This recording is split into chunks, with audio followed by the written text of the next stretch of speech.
Let's talk for a moment about our birthright and our ability to choose for ourselves. That's our birthright, that we came here with our God-given ability to choose, think, act, and speak for ourselves. So I want you to think for a moment how much of what you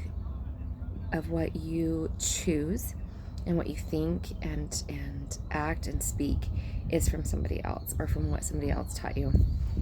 So, we have the internet, and there are voices that are literally coming from every angle on the internet constantly at us, case and in life, from our upbringings to our friends to how schooling, churches, medical field, every aspect of our life. Right? We have voices coming at us of telling us this is how you do it.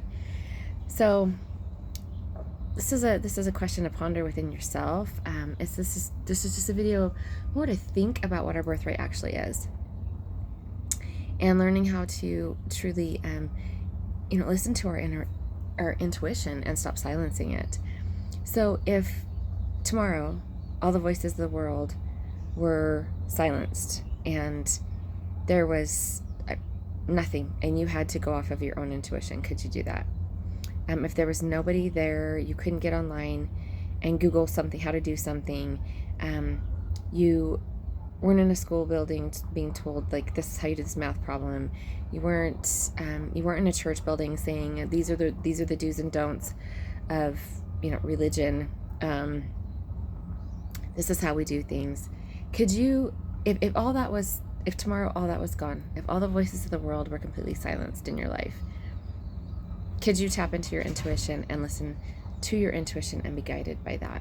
Because that's truly what it means to get back to our true, authentic, eternal selves, is to realize that we have a birthright to choose and think and act and speak for ourselves. And we all came with, our intuition, our spirit that we're supposed to be connected to, but the world has taught us to be disconnected to that.